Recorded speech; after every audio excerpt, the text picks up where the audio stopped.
अच्छा, रूहानियत का ऑरा से कितना गहरा ताल्लुक है? रूहानियत का दुनिया की हर चीज़ से ताल्लुक है। अगर रूहानियत है तो दुनिया है। देखिए रूहानियत क्या है, अपने आप को सरेंडर कर देना अल्लाह के लिए और उसके बंदों के लिए, अपनी अना को।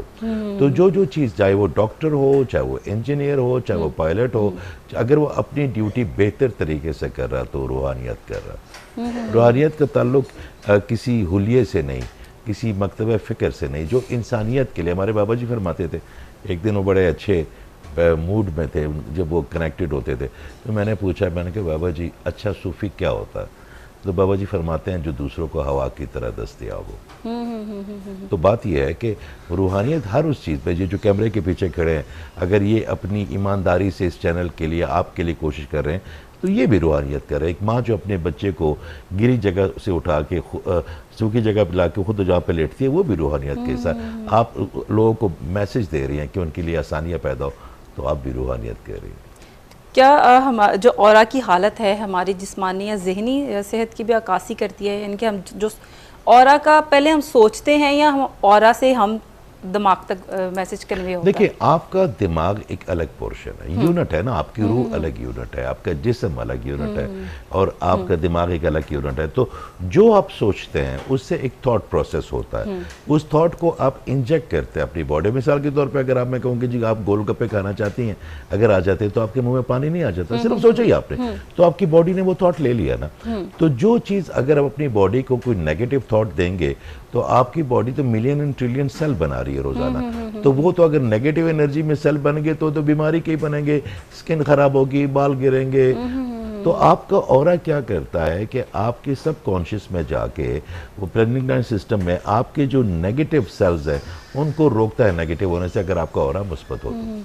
अच्छा, अब तो मेरे ख्याल से साइंटिफिक तरीके से भी इसकी तस्दीक हो चुकी है ऑरा की जी। आप इस पॉइंट ऑफ व्यू से क्या कहना चाहेंगे? देखें जी, मैं तो इस पे 22 साल से काम कर रहा हूँ। 22 साल से काम कर रहा हूँ। I am the only one specially in the Muslim world या पाकिस्तान के कह लें कि जी मैं ऑरा को, मेरा ख्याल है इंट्रोड्यूस जो है ना, मैं अक्सर उनमें ये बात करता हूँ कि ऑरा को ठीक करने के लिए आपको रेमेडी या एक्सरसाइज नहीं चाहिए होती जो बाकी चीज़ों में चाहिए होते हैं, क्योंकि इसमें कलर्स का तवाज़ुन बहुत ज़रूरी है। अगर आपने उसकी तस्वीर नहीं ली उस शख्स की या उस खातून की, अगर आपने उसको जज नहीं किया, तो आप अगर कोई भी रेमेडी करेंगे और उसका कोई कलर ज़्यादा हो गया, अगर फाइनेंस का आप ज़्यादा बढ़ाएंगे तो अगर सेहत का कम हो गया फिर क्या, अगर आप सेहत का बढ़ाएंगे तो इसमें हर चीज़ बड़ी प्रिसाइजली आपको कनेक्टेड रखनी पड़ती है। और हीलर को कलर्स नज़र आ जाते हैं कि ये कम है, ये ज़्यादा है? आने चाहिए, आने चाहिए, आने चाहिए, कि आप देख सकते हैं।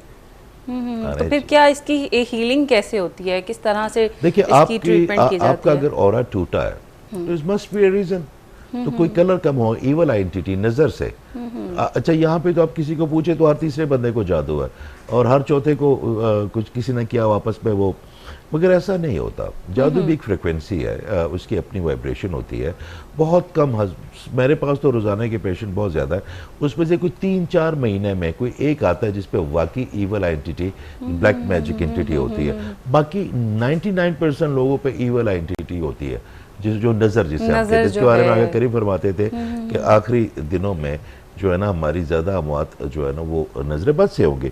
और आप ये यकीन करें, हमारे अंदर जो एक एलिमेंट है हसद का, ये इतना बढ़ गया। और हसद वही होता है कि अल्लाह ताला की जो तकसीम है उस पर एतराज़ करना, तो उससे और बड़ा डैमेज होता है, फिर उसको हील करना पड़ता है, उसके जो प्रिसाइजली कलर है वो इंजेक्ट करने पड़ते हैं। कैसे, क्या इसका क्या प्रोसीजर मिसाल के तौर पे आपके सामने ही आप समझ ले पानी का गिलास पड़ा हुआ और मैंने देख लिया कि आपका ये वाला है, आपके 2-3 कलर कम है जो कि हैं भी, तो मैं क्या करूंगा कि वो अपने आप से वो एनर्जी आपके पानी में ट्रांसफर करूंगा। आप जब उसको पिएंगी वो आपके स्टमक में जाके आपके पेनियल ग्लैंड सिस्टम तक पहुंचेगी, आपके रीढ़ की हड्डी से आप उसको और वहीं जाके वो इंजेक्ट करना शुरू कर देगा आपके अपने जो आपकी चीज़ है।